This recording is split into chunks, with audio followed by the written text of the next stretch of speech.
Yun daw ang logic ng ating PNP chief. Wow, talaga nga naman.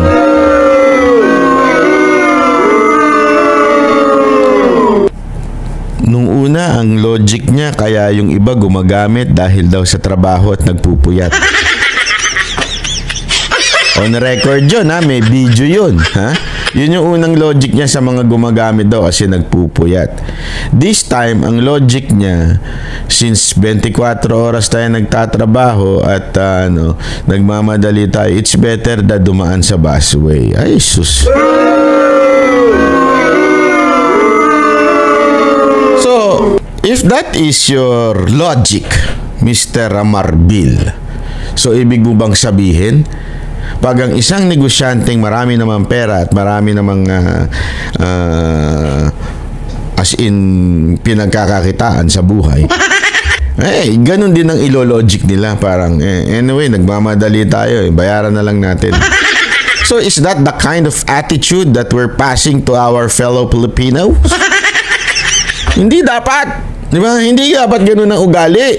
Na hindi, kaya naman kesa naman maliit na tayo, talaga nagmamadali na tayo, bayad na lang tayo, 5,000 lang naman yan. Isang drink lang yan ng di ba? Oh. Ang bira, oo. Di ba? So, ano ibig ko lang sabihin, mga kababayan? Diyan, malalaman mo talaga kung anong klaseng karakter.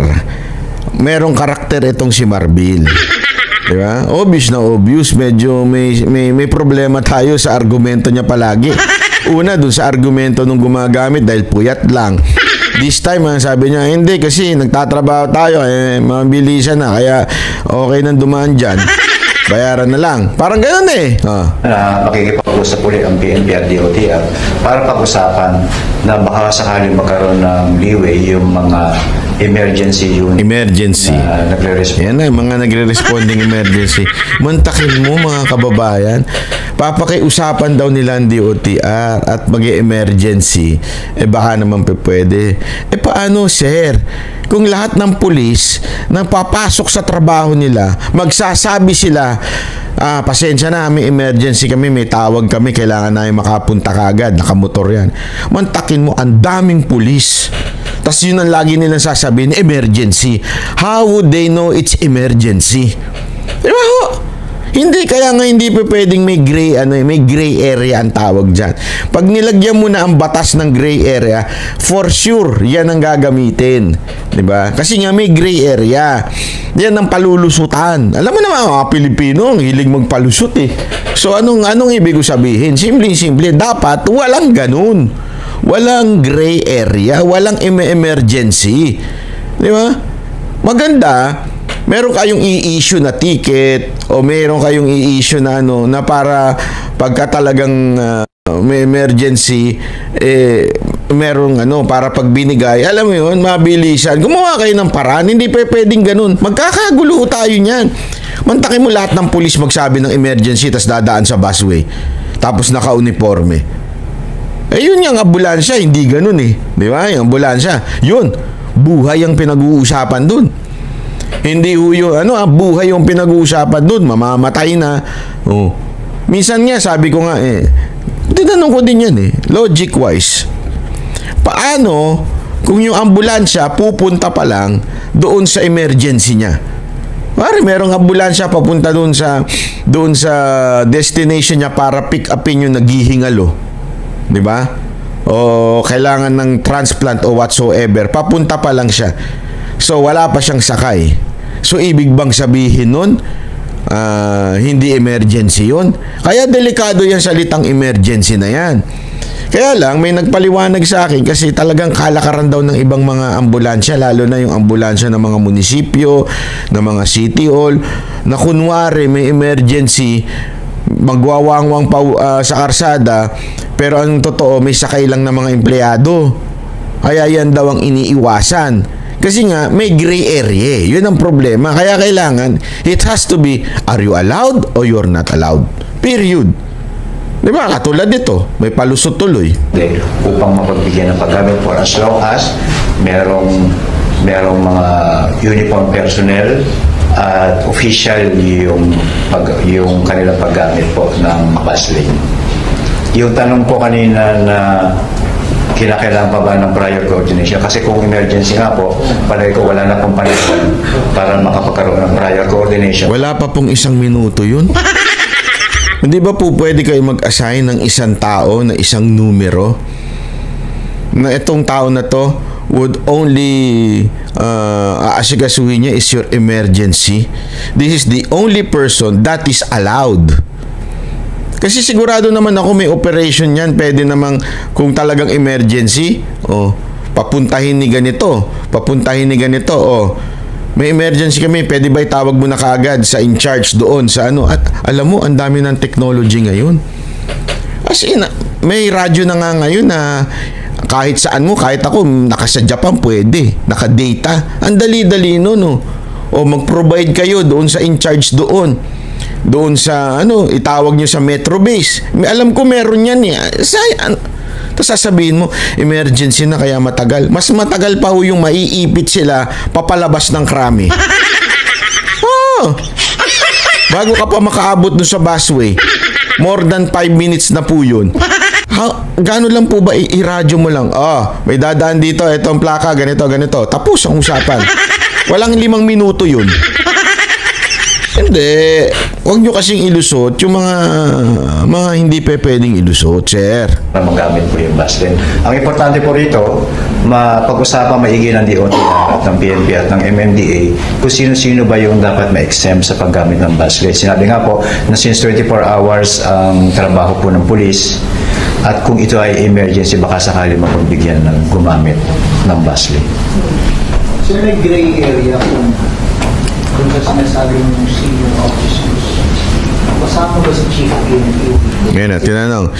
May gray area doon sa kung sino yung kasamang senior officer. Kasama ba dito si PNP Chief Marbil? Tingnan nyo sagot. Kung hindi kasama, bakit hindi nila i-deny outright?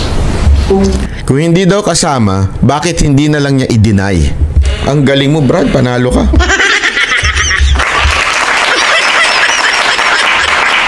Tama nga naman. Simpleng-simple.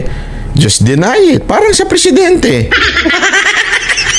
Tapos na usapan, tapos na boxing, magpa-drug test lang siya. Hindi, kasi yun ang akusasyon ng iba eh. Diba? Akusasyon ng mga tao yun. Isang lang, hindi ako drug addict, hindi ako gumagamit ng cocaine, eto drug test ko, publicly gawin natin. Tapos ang usapan.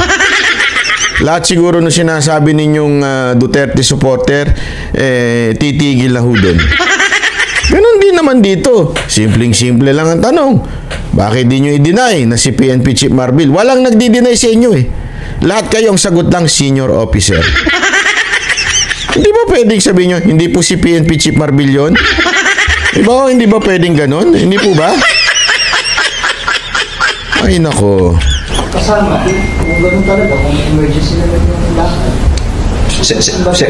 June, ito po yung sinasabi natin yan kanina. Una-una po, kung may violation naman po tayo ng RA 4136, kasi sinasabi natin, hindi naman natin kinakailangan i-publish yung identity ng mga nahuli sapagkat ito isang administrative violation or moving violation lamang.